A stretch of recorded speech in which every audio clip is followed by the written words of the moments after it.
എൻ്റെ പിന്നിൽ ആ ബിൽഡിങ്ങിന് മുകളിലായിട്ട് കാണുന്ന സാധനം എന്താണ്? ഹായ്, ബൈജരാജ് ശാസ്ത്രത്തിലെ പുതിയൊരു വീഡിയോയിലേക്ക് എല്ലാ കൂട്ടുകാർക്കും സ്വാഗതം. ഗൾഫിൽ പോയിട്ടുള്ള ആളുകൾക്കെല്ലാം ഇത് കണ്ട് സുപരിചിതമായിരിക്കും. ഗൾഫിലും മരുഭൂമിയിലുള്ള മറ്റു ചില രാജ്യങ്ങളിലുമെല്ലാം ഇതുപോലുള്ള സ്ട്രക്ചർ കണ്ടിട്ടുണ്ടാകും. പലരുടെയും ധാരണ ഗൾഫിലുള്ള പഴയ ബിൽഡിങ്ങുകളുടെ അവരുടെ ട്രഡീഷണൽ സ്റ്റൈലാണ് ഇത് എന്നായിരിക്കും. ഒരു ഡെക്കറേറ്റീവ് നിർമ്മിതിയായിട്ടായിരിക്കും പലരും കണക്കാക്കുക. എന്നാൽ അതല്ല, ഇതാണ് വിൻഡ് ടവർ. പണ്ട് AC-യും കറണ്ടും ഫാനും ഒന്നും ഇല്ലാതിരുന്ന കാലത്ത് ബിൽഡിംഗ് തണുപ്പിക്കാനായിട്ട് ഉപയോഗിച്ചിരുന്ന ഒരു ടെക്നോളജിയാണിത്. ഇവിടെ നോക്കിയാൽ ഈ സ്ട്രക്ചറിന് ഉള്ളിലായിട്ട് ഒരു എക്സ് പോലെയുള്ള ഒരു പാർട്ടീഷൻ കാണാം. 4 ഭാഗവും തുറന്നതാണ്, പക്ഷെ 4ഉം തമ്മിൽ കാണുവാൻ സാധിക്കില്ല. ഈ ഓരോ ഭാഗവും ഒരു എക്സിന്റെ അകത്താണ് പോയി ക്ലോസ് ആവുന്നത്. പക്ഷെ അത് ക്ലോസ് ആവുന്നില്ല, ഈ ദ്വാരം താഴത്തേക്ക് പോവുകയാണ് ബിൽഡിങ്ങിനകത്തേക്ക്. അത് കാരണം തന്നെ ഏത് ഭാഗത്തു നിന്ന് കാറ്റടിച്ചാലും അതിൽ ഒന്നിൽ കൂടി കാറ്റ് അകത്തേക്ക് പോകും. ഈ അകത്തേക്ക് പോകുന്ന കാറ്റ് താഴത്തെത്തുന്ന സമയത്ത് കുറച്ചെല്ലാം തണുത്തിട്ടുണ്ടാവും.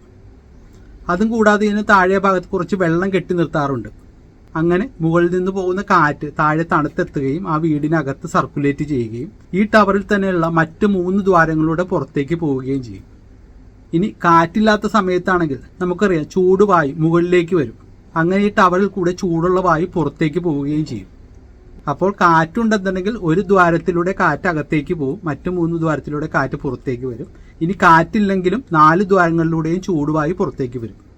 ഇതിന് പുറത്തായിട്ട് കുറച്ച് കമ്പുകൾ നമുക്ക് കാണാം. മഴയോ അല്ലെങ്കിൽ പൊടിക്കാറ്റോ, വർഷത്തിൽ കുറച്ച് ദിവസമെല്ലാം കണ്ടിന്യൂസ് ആയിട്ട് പൊടിക്കാറ്റോ മഴയോ എല്ലാം ഗൾഫിലുണ്ടാവാം. ആ സമയത്ത് തുണിയോ ടർപ്പാളിനോ ഉപയോഗിച്ച് കെട്ടിവെക്കുന്നതിനാണ് ഈ കമ്പുകൾ. അപ്പോൾ ചുരുക്കി പറഞ്ഞാൽ പണ്ടുകാലത്തെ AC-യാണ് ഈ കാണുന്നത്, വിൻഡ് ടവർ. ഇതുപോലെ കൗതുകകരവും വിജ്ഞാനപ്രദമായ വീഡിയോകൾ സ്ഥിരമായി കാണുവാനായി ശാസ്ത്രലോകം യൂട്യൂബ് ചാനൽ സബ്സ്ക്രൈബ് ചെയ്യാം. തുടർന്നുള്ള വീഡിയോകളുടെ നോട്ടിഫിക്കേഷൻ ലഭിക്കുവാനായി ആ ബെൽ ബട്ടൺ കൂടി ക്ലിക്ക് ചെയ്യുക. ശാസ്ത്രലോകം വാട്സപ്പ് ഗ്രൂപ്പിൽ ചേരുവാനുള്ള ഫോൺ നമ്പർ താഴെ കൊടുത്തിട്ടുണ്ട്. Thanks for watching. ശാസ്ത്രലോകത്തിന് വേണ്ടി ബൈജരാജ്.